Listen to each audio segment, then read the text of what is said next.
This is Kyle Bobby. And this is Brian Wong. And welcome back to the 1956 Canadian Goose updates. Our top story today revolves around the situation of the Suez Canal. This canal, located in northeastern Egypt and owned by Britain and France, has created a worldly conflict involving a number of affairs. There's no doubt that the shortest link between the Mediterranean and the Indian Ocean would raise commotion on the land around it. The crisis started when the value of business on the canal hit its peak. Thousands of shippings of imports and exports were brought to various countries, and with the Suez Canal being a diverse route, several nations wanted to own such a land.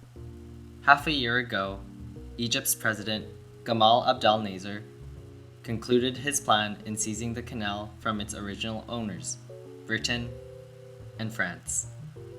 Egypt was being supported by the Soviet Union, while Britain and France enlisted Israel's support. In addition, third parties, such as the US and United Nations, were against a future battle between the two sides, and Britain and France were forced to a ceasefire. However, this ceasefire was ignored as of last week. On October 29, Israel invaded the canal, and Britain and France eventually followed through. The week-long battle may have dragged out longer than a week, if not for a certain Canadian man who urged to stop the fighting, Lester Pearson.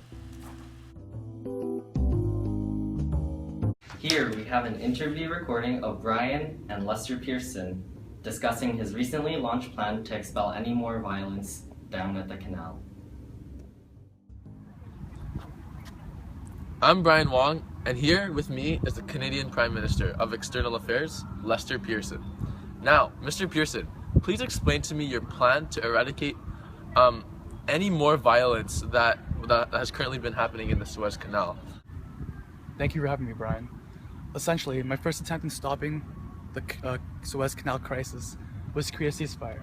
As a result, no casualties would occur at all, and all matter would be resolved. However, this did not stop the two sides from fighting due to the heavy conflict before the canal became a battlefield. Okay, so you mentioned that this was the first course of action you took. What have you done recently that has presently stopped any sorts of conflict happening in the Suez? Well, as you know, the US and the United Nations are two parties that have been aiding me with the ceasefire. As such, I asked them again once more for their help in order to stop the invasion. We created the United Nations Emergency Force, UNEF for short, and sent these troops to keep the combatants from fighting upon each other while the crisis was being worked out by world leaders involved in this. Okay. Lastly, why would you, as a third-party entity, do such an action in the Suez Canal? Well, Brian, after the last couple of wars, it would be awful if another one were to arise in such a trivial manner. The number one ideal I enforce is peace, and the rights to the canal should not be discussed with heavy artillery, but rather with words. Therefore, our troops will stick around the Suez Canal until a verdict is reached. Okay, well that's all. Thank you so much for your time, Mr. Pearson, and I hope your actions will lead to a safer future. The pleasure is mine.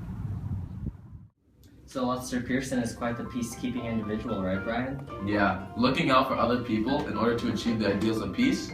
I think I just interviewed a future Nobel Peace Prize winner. That very well may be.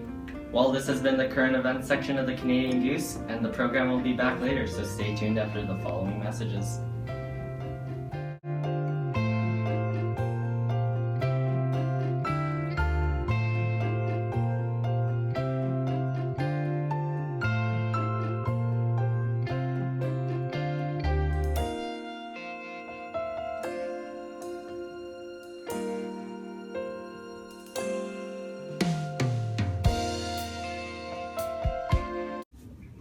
Tell us when you're ready. Okay, count 5 seconds. 5, 4. And silently. Okay. I'm Brian Wong, and here we are with the Canadians'